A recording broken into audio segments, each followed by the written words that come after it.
नमस्कार, बहुत स्वागत है आपका स्वदेश न्यूज में। मध्यकाल की खास चर्चा है टेक ग्रोथ कॉन्क्लेव, तकनीकी विकास का स्वर्णिम युग। मध्य प्रदेश अब अंतरिक्ष तकनीक के क्षेत्र में एक नई उड़ान भरने जा रहा है। हम बहुत जल्द स्पेस टेक पॉलिसी 2025 लागू करने जा रहे हैं, जिससे राज्य में सैटेलाइट डेटा, रिमोट सेंसिंग और स्पेस स्टार्टअप्स को प्रोत्साहन मिलेगा। यहाँ विश्व स्तरीय संस्थान, अनुसंधान केंद्र और स्टार्टअप्स एक साथ आएंगे, जिससे मध्य प्रदेश भारत का AI हब बन जाएगा। इसी क्रम में मध्य प्रदेश सरकार ने टेक ग्रोथ कॉन्क्लेव 2.0 के आयोजन के दौरान राज्य में निवेश और तकनीकी प्रगति की दिशा में ऐतिहासिक कदम उठाया है। इस कॉन्क्लेव में कुल 15,896 करोड़ रुपए के निवेश प्रस्ताव पेश किए गए हैं, जिनसे अनुमानित 64,085 नई रोजगार संभावनाओं का सृजन होगा। मुख्यमंत्री डॉक्टर मोहन यादव ने भोपाल में नॉलेज और AI city, science city project और स्पेस टेक पॉलिसी 2025 की घोषणाएं की है। मुख्यमंत्री ने कॉन्क्लेव के मंच से घोषणा की है कि मध्य प्रदेश अब स्पेस टेक्नोलॉजी और AI क्षेत्रों में नई ऊंचाइयों को छूने के लिए तैयार है। उन्होंने बताया कि भोपाल में 2000 एकड़ भूमि पर नॉलेज एंड AI सिटी विकसित की जाएगी, जो आधुनिक हाईटेक और साइबर सिटी मॉडल पर आधारित होगी। इस परियोजना में विश्व स्तरीय संस्थान, रिसर्च सेंटर और स्टार्टअप्स एक साथ काम करेंगे, जिससे राज्य भारत का AI हब बनने की दिशा में अग्रसर होगा। उन्होंने कहा कि राज्य सरकार साइंस सिटी प्रोजेक्ट के तहत 25 एकड़ भूमि आवंटित करेगी, जिसमें विज्ञान, नवाचार और तकनीकी अनुसंधान के अत्याधुनिक संसाधनों का विकास किया जाएगा। Take growth conclave Madhya Pradesh को भारत के उभरते तकनीकी मानचित्र के केंद्र में स्थापित करने की दिशा में महत्वपूर्ण कदम है। कार्यक्रम के दौरान मुख्यमंत्री डॉक्टर मोहन यादव ने ड्रोन डेटा रिपोजिटरी का भी उद्घाटन किया। यह पहल भूमि प्रबंधन, शहरी नियोजन, वन संरक्षण, सिंचाई और आपदा प्रबंधन में ड्रोन आधारित डेटा के उपयोग को बढ़ावा देगी। साथ ही Madhya Pradesh space tech policy 2025 का ड्राफ्ट जारी किया गया, जिसका उद्देश्य राज्य को भारत की स्पेस टेक्नोलॉजी अर्थव्यवस्था में अग्रणी बनाना है। इस नीति से शोध, निवेश, रोजगार और वैज्ञानिक आर्थिक प्रगति के नए अवसर खुलेंगे। कॉन्क्लेव न केवल निवेशकों के लिए मध्य प्रदेश को आकर्षक बनाएगा, बल्कि राज्य को तकनीकी नवाचार और AI आधारित उद्योगों के केंद्र के रूप में स्थापित करने में भी मदद करेगा। यह परियोजना आने वाले वर्षों में हमारे युवाओं और विद्यार्थियों के लिए ज्ञान और प्रयोग का केंद्र बनेगी। चलिए, क्या कुछ कहा है मुख्यमंत्री डॉक्टर मोहन यादव ने, आइए आपको सुनवाते हैं उनकी प्रतिक्रिया। यह MOU मुख्य रूप से silicon wafer manufacturing, IT park Vikas, technology एवं रिसर्च संबंधित परियोजनाओं के लिए सोमवेदा, DAVP, IT park, ANSR, game developers association of India, the ends entrepreneurs Rajasthan, कोटि योगी फाउंडेशन, विज्ञान एवं टेक्नोलॉजी विभाग मध्य प्रदेश शासन, मिलिट्री कॉलेज ऑफ कम्युनिकेशन, खासकर साइबर सुरक्षा और कृत्रिम बुद्धिमत्ता के क्षेत्र में संयुक्त अनुसंधान और डेवलपमेंट करने के लिए ये जो MOU हुआ है, ये पूरे देश का सबसे अलग प्रकार का नवाचार है कि स्टेट गवर्नमेंट का आर्मी के साथ सीधे इस दिशा में काम करना, ये एक महती उपलब्धि है। मैं बधाई देना चाहूंगा।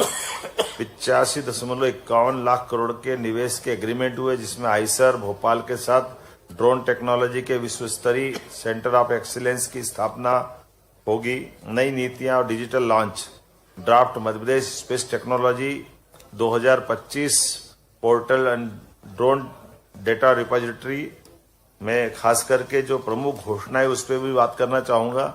मध्य प्रदेश अब अंतरिक्ष तकनीक के क्षेत्र में एक नई उड़ान भरने जा रहा है और बहुत जल्दी स्पेस टेक्नोलॉजी पॉलिसी 2025 को भी लॉन्च करेगा, जिसके तहत satellite data, remote sensing, space startups को प्रोत्साहन दिया जाएगा।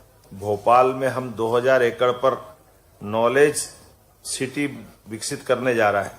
ये बड़ी घोषणा है हमारी सरकार के द्वारा। यह आधुनिक हाईटेक सिटी, साइबर सिटी के तर्ज पर बनाई जाएगी। यहाँ विश्व स्तरीय संस्थान, अनुसंधान केंद्र, स्टार्टअप एक साथ आएंगे, जिससे मध्य प्रदेश भारत का कृत्रिम बुद्धिमत्ता AI का हब बन जाएगा। तो देखिए, मध्य प्रदेश अब अंतरिक्ष तकनीक के क्षेत्र में भी नई उड़ान भरने के लिए जा रहा है। बहुत जल्द ही स्पेस टेक पॉलिसी 2025 लागू होने वाली है। टेक ग्रोथ कॉन्क्लेव तकनीकी विकास का स्वर्णिम युग आ गया है। इसी पर आज हम खास चर्चा करेंगे। सबसे पहले मेहमानों से हम परिचय करा देते हैं। सोशल एंटरप्रेन्योर रेणु नायक हमारे साथ इस खास चर्चा में हमारे साथ जुड़ गई है। मोहनलाल मोदी, वरिष्ठ पत्रकार, हमारे साथ इस खास चर्चा में जुड़ गए हैं। दोनों मेहमानों का बहुत स्वागत है। स्वदेश न्यूज के इस खास चर्चा में जुड़े हैं। मोहनलाल जी, आपसे मैं सबसे पहले प्रश्न करना चाहूंगी। मध्य प्रदेश के टेक ग्रोथ कॉन्क्लेव 2.0 में 15,896 करोड़ रुपए के निवेश प्रस्ताव आए हैं। क्या ये राज्य की टेक इकोनॉमी को नई पहचान दिलाने का ये संकेत है या अभी भी ये शुरुआती विजन है? कैसे देखते हैं आप इसे? पहले तो स्वदेश को इस मुद्दे को मुद्दा बनाने के लिए साधुवाद। विकास की जब बात आती है तो साइबर विज्ञान ये आज की ज़रूरत है। ऐसे में जब निवेश इस क्षेत्र में आता है तो भारत की अपनी पहचान, भारत का अपना स्थापत्य विश्व के स्तर पर स्थापित होता है। अब बात आती है कि शुरुआत है, तो नहीं, ये शुरुआत नहीं है। ये शुरुआत तो उसी वक्त हो गई थी जब हमारे यहाँ एक समिट आयोजित हुई।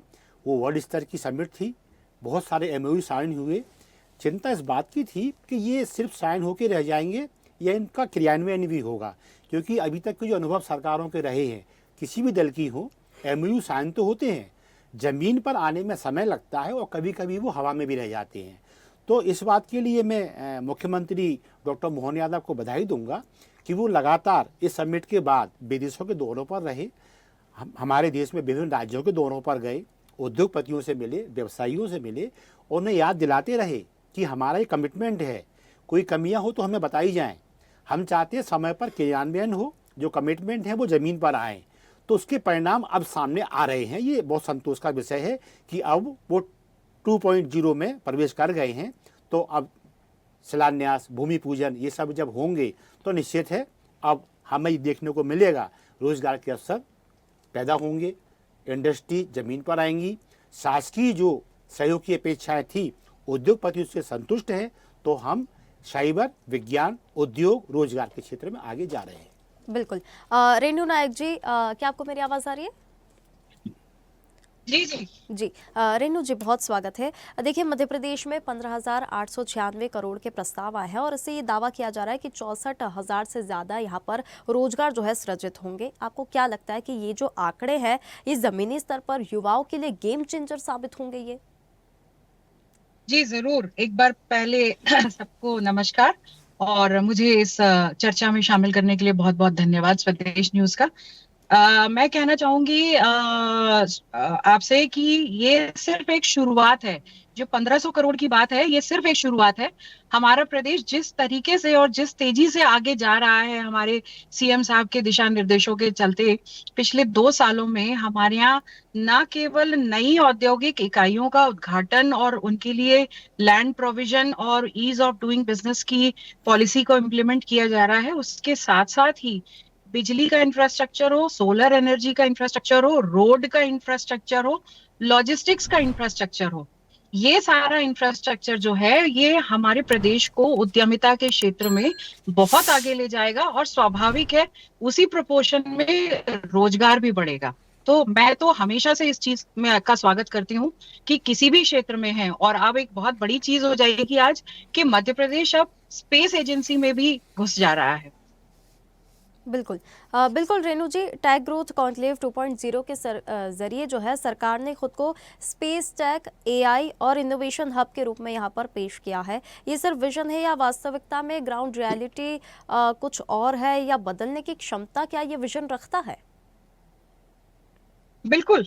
अभी अपने को ऐसा लग रहा है कि सिर्फ घोषणाएं हो रही हैं, पर एक्चुअली आप देखेंगे तो हमारे मैं भोपाल से हूँ और हमारे यहाँ के जो इंडस्ट्रियल एरिया में बहुत से उद्यमी ऐसे हैं जिनको हम जानते हैं जो कुछ ना कुछ पार्ट्स बना रहे हैं, चाहे वो पनडुब्बियों में लगने वाले पार्ट्स हों, चाहे वो विक्रांत जैसे आईएनएस में लगने वाले हार्डवेयर और सॉफ्टवेयर की बात हो। ये सब भोपाल और भोपाल की यूनिट्स बना रही हैं। तो दिस इज जस्ट बिगिनिंग, ये सिर्फ एक शुरुआत है। आप देखिए हम बहुत आगे जाएंगे। तो ग्राउंड रियलिटी हमें पॉजिटिव देखने के लिए मिलेगी रेणु जी फिर? बिल्कुल बिल्कुल, मैं बहुत आशान्वित हूँ कि बहुत अच्छे अच्छे फील्ड्स हमारे लिए खुल रहे हैं।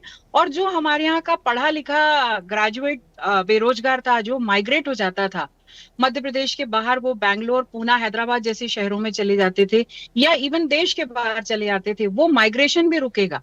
तो this is a good sign, क्योंकि इससे हमारा फैमिली स्ट्रक्चर भी मजबूत होता है जब बच्चे हमारे साथ होते हैं। तो ओवरऑल देखिए रेणु जी, इसमें स्किल डेवलपमेंट बहुत ज़्यादा यहाँ पर ये जो स्किल डेवलपमेंट का फैक्टर है ये बहुत मायने रखता है। तो क्या हमारे यहाँ पर जी शिक्षा जी व्यवस्था उतनी मजबूत है कि इस प्रकार से जब इसे एआई हब बनाने की बात हम मध्य प्रदेश को कर रहे हैं, टेक स्पेस बनाने की जब हम जी बात कर रहे हैं, तो उस प्रकार के स्किल्स क्या डेवलप की जा रही है युवाओं में? यहाँ जरूर थोड़ा सा अभी कमी है शिक्षा के क्षेत्र में। आईटीआईज जो हैं वो अभी उतने ज्यादा स्किल डेवलपमेंट से रिलेटेड कोर्सेज नहीं करा पा रहे हैं। पर आई होप कि जिस तरीके से ये इंफ्रास्ट्रक्चर डेवलप होगा, ये पैरेलल इंफ्रास्ट्रक्चर जो एजुकेशन का है, ये भी हम मान के चल रहे हैं कि विद इन 6 मंथ्स और 1 साल के अंदर आप देखिएगा नए नए कोर्सेज आईटीआईज ऑफर करेंगे और स्वाभाविक है उससे हमारे युवाओं को बहुत फायदा होगा। बिल्कुल रेणु जी, आपने जो समय आपने बताया है, जो समय आपने दिया है, अगर इसी समय के अंदर ये सारी चीज़ें लागू हो जाती है, आईटीआई जो सेक्टर्स आ जाते हैं यहाँ पर और स्किल्स मिलना शुरू हो जाती है, तो ये बहुत ही पॉलिसी बहुत अच्छी होगी और वाकई में जी फ़ायदेमंद होगी और उसका क्रियान्वयन हम ग्राउंड रियलिटी जो है वो हमें पॉजिटिव ही मिलेगी। जी मोहनलाल जी, आपसे मैं ये पूछूंगी, आपकी जानकारी में दूसरे राज्यों की तुलना में मध्य प्रदेश की एआईसीटी कितनी कॉम्पिटिटिव यहाँ पर आपको नजर आती है? क्या ये बेंगलुरु और हैदराबाद की सिटी को कम्पीट कर पाएगी, बीट कर पाएगी मध्य प्रदेश, जिस प्रकार से लगातार डेवलपमेंट मध्य प्रदेश में हम देख रहे हैं? देखिए, जो रेणु जी ने भी कहा, ये शुरुआत है। तो शुरुआत में हम ये बिल्कुल नहीं कह सकते कि हम इसको बेंगलोर से तुलना करें। जी लेकिन हाँ, बेंगलोर हमारे लिए दूर नहीं है, हमें ये मानना चाहिए, क्योंकि ये सरकार कृतसंकल्पित है और रेणु जी जैसे ये पॉजिटिव सोच के लोग ये सरकार के साथ हैं। ये सरकार नहीं, वो समाज के साथ हैं। तो स्वतः जब सकारात्मक काम करती है तो उसको साथ मिल जाता है अच्छे लोगों का। तो जब ये चीज़ें बनती हैं तो मध्य प्रदेश एक तो आप हृदय प्रदेश है ये देश का, इसी लिहाज से मध्य प्रदेश को पहले ही बहुत आगे निकल जाना चाहिए था। मुझे याद है अटल जी जब प्रधानमंत्री हुआ करते थे तो उप राजधानी का हमने यहाँ सपना देखा था केंद्र सरकार ने कि उपराजधानी ग्वालियर होना चाहिए, क्योंकि सुरक्षा की दृष्टि से टेकनपुर हमारे पास है और हम सुरक्षित हैं यहाँ। राजधानी दिल्ली में हमारी, कितने हम नज़दीक हैं शत्रु देशों से। इस प्रकार से कई चीज़ें मध्य प्रदेश में अब आता, स्पेस के लिए हम हब बनने जा रहे हैं, एआई के लिए हम हब बनने जा रहे हैं। ये एक बड़ा सपना है। इस सपने पे काम करना जब शुरू किया है तो ये सपने के प्रति ईमानदारी है, और जब ईमानदारी से काम होता है तो जनमानस का साथ सरकार को स्वतः मिलना शुरू हो जाता है, क्योंकि सरकार प्रतिनिधि है जनता की। और जब सरकार ने ये सोच लिया है कि अब हमें स्पेस पर काम करना है, हमें एआई पर काम करना है, प्लस उद्योग और रोजगार, जब ये चीज़ें मिलती हैं तो समाज का हित भी आ गया इसमें, देश का हित भी आ गया इसमें, और भविष्य की बात भी आ गई। और साइबर स्पेस या एआई ये भविष्य की चीज़ें नहीं है, ये वर्तमान चीज़ें हो गई हैं। हम इन पर मजबूती से अब आगे बढ़ेंगे तो निश्चित है 2047 का हमारा सपना है कि हमें फर्स्ट इकोनॉमी बनना है देश की, इस विश्व की। तो ये सपना बड़ा नहीं है, लेकिन अप्रोच में भी है और हम इसको पाएंगे, और मध्य प्रदेश इसमें महत्वपूर्ण भूमिका निभाएगा, इसमें कोई संशय नहीं। क्यों? कृषि के क्षेत्र में हम लीड कर रहे हैं देश को इस वक्त, और जब कृषि में हम ये सब कर सकते हैं, क्यों? विज्ञान को अपनाया हमने, और विज्ञान आधारित ही चीज़ें सामने आ रही हैं, तो निश्चित। लेकिन मोहनलाल जी, इसमें मुझे एक समस्या नजर आती है। ग्रामीण और जो सेमी अर्बन क्षेत्रों में टेक्नोलॉजी अपनाने की जो गति हम देखते हैं वो हमेशा से धीमी रही है, और जब हम यहाँ पर स्पेस टेक पॉलिसी लागू करने की बात कर रहे हैं, एआई हब बनाने की हम बात कर रहे हैं अगर, तो जब हम टेक्नोलॉजी जो अभी हम इस्तेमाल कर रहे हैं वो ही धीमी गति से पहुँच रही है, तो ये जो बड़ी पॉलिसी लागू करने की हम बात कर रहे हैं वो कैसे पहुँचेगी? फिर तो जो ग्रामीण क्षेत्र के जो युवा है, जो लोग हैं, वो तो इससे वंचित रह जाएंगे। नहीं, इसमें पहले हम महानगर से शुरू करते हैं तो भोपाल में आपने देखा होगा इंद्रपुरीश निजामुद्दीन के बीच में एक बड़ा स्पेस दिया है कौशल उन्नयन के लिए। इसका उद्घाटन भी हो चुका है और इसमें बहुत प्रतिभाएं आ रही हैं और वो सीख रही हैं कौशल के उन्नयन में कैसे भागीदारी निभाई जाए जी। इसके बाद जल स्तर पर ये चीज़ जा रही है। ऑलरेडी हमारे पास ITI संस्थान पहले से ही हैं, और प्रधानमंत्री कौशल विकास योजनाओं में भी एक बड़ा स्ट्रक्चर खड़ा किया जा रहा है और किया जा चुका है, उसके तहत भी काम हो रहे हैं। अब आती है ग्रामीण क्षेत्रों की बात, तो ग्रामीण जो प्रतिभाएं थी वो तभी तक थोड़ी सी कहना चाहिए सीमाओं में बंधी हुई थी, उनके पास एक अप्रोच नहीं थी जिला स्तर पर, संभाग स्तर पर। लेकिन अब आप देखिए सड़कों के काम हो रहे हैं, जैसे आपने भी कहा कि कुछ सड़कों के प्रोजेक्ट आज भूमि पूजन में आ रहे हैं, वो बड़े प्रोजेक्ट हैं, छोटे नहीं हैं वो। तो ये सब चीज़ें जब गाँव से जुड़ती हैं और आदमी का सहज आवागमन जब गाँव से शहर की ओर होता है तो निश्चित है उससे ये चीज़ें जो आप कह रही हैं कौशल, तो कौशल में आज जिले की सीमा 100 किलोमीटर के परिधि में हो गई है। मध्य प्रदेश में अब बहुत कम जिले हैं जो 100 किलोमीटर से ज़्यादा परिधि में आते हैं। तो 100 किलोमीटर से कम यदि हम आवागमन देखें तो 50 किलोमीटर का बनता औसत आता है। इस औसत में आदमी आवागमन कर सकता है, तो कौशल उसके लिए बहुत ईजी है और ये हो रहा है। जहाँ तक ग्रामीण क्षेत्रों में बात है तो वहाँ पे छोटे छोटे कौशल जो गृह उद्योग में काम आ सकते हैं वो अब ग्राम पंचायतों के माध्यम से सचिवालयों में व्यवहार में आ गए हैं। यही आगे बढ़कर लोगों को ऊंचे और बड़े विज्ञान के लिए प्रोत्साहित करेंगे, जो हमें आगे रास्ता तय बिल्कुल करने बिल्कुल।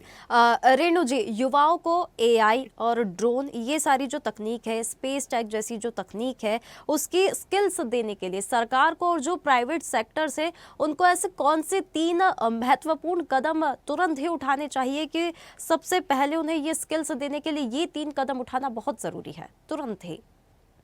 जी जी जी, बिल्कुल सही कह रही हैं आप। क्योंकि यदि हमारे यहाँ बहुत सारे इंजीनियर्स पढ़ के निकल रहे हैं लेकिन उनके पास प्रैक्टिकल नॉलेज की थोड़ी सी कमी होती है, उनके पास किताबी ज्ञान तो भरपूर होता है, तो यदि हम छोटे छोटे मॉड्यूल्स बनाएं डिपेंडिंग कि उनकी एजुकेशनल क्वालिफिकेशन क्या है। यदि कोई ग्रेजुएट इंजीनियर है तो हो सकता है वो 3 महीने के अंदर सारी टेक्नोलॉजिकल एडवांसेस को बहुत अच्छे से समझ जाएगा। जैसे कि मोहन लाल जी ने कहा, ग्रामीण परिवेश से आए हुए युवा जो हैं, जो डिप्लोमा किए हुए हैं या पॉलिटेक्निक किए हुए हैं, हो सकता है इनको 6 महीने या साल भर लगे, लेकिन ये एक बहुत ग्रेजुअल प्रोसेस है और शुरू हो जाएगी और बहुत तेजी से हमारे युवा जो हैं उस चीज को अपना लेंगे। कारण ये है कि जो स्मार्टफोन्स हैं वो आधी चीजें तो बच्चों को ऑलरेडी सिखा चुके हैं। हम खुद अपने मोबाइल का ऑपरेशन अपने बच्चों से सीखते हैं, शायद आपके घर में भी होता होगा बिल्कुल। ऐसा। तो चैट टेक्नोलॉजी जीपीटी इज बच्चों अ बिल्कुल वेरी नई नहीं बिग है। Example for that. अगर हम बोले तो चैट जीपीटी जी का जी, इस्तेमाल आज शायद हमें हर दूसरा हमें इंसान लिखना कर रहा है। हमें बिल्कुल सही कह रहे हो साक्षी आप। हमको चैट जीपीटी यूज करना नहीं आता है, पर यदि हमें कुछ कोई आर्टिकल लिखना है, कुछ करना है, तो तुरंत हमारे बच्चे बता देते हैं, मम्मा ऐसे कर लो, ये हो बिल्कुल जाएगा, तुरंत हो जाएगा। तो टेक सेवी तो आज के युवा बहुत हैं। और कोई भी टेक्नोलॉजी अपनाने में मेरे ख्याल से भारतीय युवा, चूंकि वो शिक्षा में बहुत आगे हैं, तो टेक्नोलॉजी अपनाने में उनको काफी आसानी बिल्कुल, होगी। हम भी ये देखते हैं कि हमारे जो भारत के युवा है, कोई भी नई स्किल अगर डेवलपमेंट की बात होती है वो बहुत ही जल्दी उस चीज़ को कैच कर लेते हैं। यही जो जी। चैट और जीपीटी की हम बात कर रहे हैं, कितनी जल्दी बच्चों ने ये कैच कर लिया है कि आज हम नहीं चला पा रहे हैं या माता पिता नहीं चला पा रहे हैं, तो बच्चे बताते हैं कि किस प्रकार का चैट जीपीटी से इस्तेमाल किया जाए। हाँ हाँ, जी जी। और उसमें कोई उनकी फॉर्मल ट्रेनिंग नहीं हुई है, ये सब उनको बिल्कुल स्मार्टफोन के इंस्ट्रक्शंस और उनके लैपटॉप और पीसीज ने उनको सिखा दिया है। तो यदि उनका ये एक बेस बना हुआ है तो आगे अपग्रेड करने में मुझे नहीं लगता कि हम कहीं किसी भी तरीके से पीछे रहें। बिल्कुल बिल्कुल। रेणु जी, ये पॉलिसी 64,000 से ज़्यादा रोजगार सृजित करने की भी यहाँ पर बात कर रही है, तो क्या आप मानते हैं इनमें से कितने रोजगार जो है हाई स्किल्ड ही नहीं बल्कि इंक्लूसिव भी होंगे? बिल्कुल होंगे, बिल्कुल होंगे, क्योंकि जब हम नवाचार की बात करते हैं तो बहुत सारी ऐसी प्रोसेस होती हैं जिसको हम यूजुअली पहले से नहीं अडॉप्ट कर रहे थे, तो उनको इंक्लूसिव बनाना ही होगा, नहीं तो आप आगे नहीं बढ़ पाएंगे। और अब क्या है, अब राज्य और देश की बात नहीं होती है, आज की स्थिति में पूरा जो विश्व है वो एक है। तो यदि आप आज उनसे पिछड़ गए तो आप हमेशा उनसे पिछड़े रहेंगे। और मैं मानती हूँ कि भारत हमेशा से विश्व गुरु रहा है, सिर्फ एक छोटा सा हर्डल है, हम अभी फिर से अपने आप को आगे बढ़ के और प्रूव करके दिखाएंगे। बिल्कुल बिल्कुल। मोहनलाल जी, एक ग्राउंड पर जो रियलिटी हम देखते हैं उनके जो मुद्दों की अगर हम बात करें तो ड्रोन आधारित डेटा से भू माफिया जो होते हैं, अतिक्रमणकारी जो होते हैं, और आजकल डेटा भी हाईजैक हो जाता है, ये सारी चीज़ें भी आजकल अब समस्या हम देखते हैं। इससे कैसे निपटा जाएगा? देखिए, ड्रोन हमारे लिए एक नया अनुभव है जी। लेकिन ड्रोन अब स्थिति में यहाँ तक आ गया है कि ये खिलौने का रूप लेता जा रहा है, क्योंकि अनुभव है ये। कल हम जब शादियों में कल तक देखा करते थे तो हमें अचरज होता था, ये क्या चीज़ है, इसमें कैमरा लगा हुआ है, ये शादी को रिकॉर्ड कर रहा है। अब ये ड्रोन चला गया खेती किसानी के क्षेत्र में। जिस किसान को कल तक हमने कहा वो गांव का आदमी, अनपढ़ है वो, लेकिन आज महिलाएं, किसान पुरुष की तो बात ही क्या करें, महिलाएं ड्रोन से वो अपने खेतों को सिंचाई के लिए गाइड कर रही हैं। उसे बीज कहाँ देना है वो ड्रोन से तय कर रही हैं। कौन सी दवा छिड़काव कहाँ होगा वो ड्रोन से तय कर रही हैं महिलाएं। अब ये कौन सी महिलाएं, शायद मिडिल क्लास भी इन्होंने नहीं पढ़ी होगी। तो हमारे यहाँ तो महिलाओं की वो फौज है जो ग्रेजुएट, पोस्ट ग्रेजुएट, बड़े बड़े उन्होंने पीएचडी की हुई हैं। और जब इनका हस्तक्षेप जब ड्रोन के इलाके में आएगा तो ये भूमाफिया कोई बड़ी समस्या नहीं है। ड्रोन क्या एक व्यापक अपनी पहुंच रखता है। जब कैमरा ऊपर से चलता है और आंखें ईमानदार होती हैं तो कोई भी भूमाफिया 1 इंच जमीन का अपहरण नहीं कर सकता।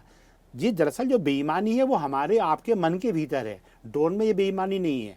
यदि ड्रोन ठीक तरीके से ईमानदारी से ऑपरेट किए गए, 1 इंच भूमि यहाँ से वहाँ ना भूमाफिया कर पाएंगे ना डेटा चोरी हो पाएगा। हाँ, ये डेटा चोरी की समस्या वैश्विक समस्या है, लेकिन जब हम अपनी स्वयं की एआई पर अब हम रिसर्च कर रहे हैं और प्रधानमंत्री जी ने दावा भी किया है हम स्वदेशी एआई पे काम कर रहे हैं और बहुत जल्दी हम इस पर सेल्फ डिपेंड होंगे, तो ये बड़ी बात है। जब ये हो जाता है तो कहते हैं ना अब तो रिजर्व बैंक भी हमारा है, स्टेट बैंक भी हमारा, बाकी सारे बैंक भी हमारे, करेंसी हमारी सुरक्षित। यही डेटा पे लागू होता है।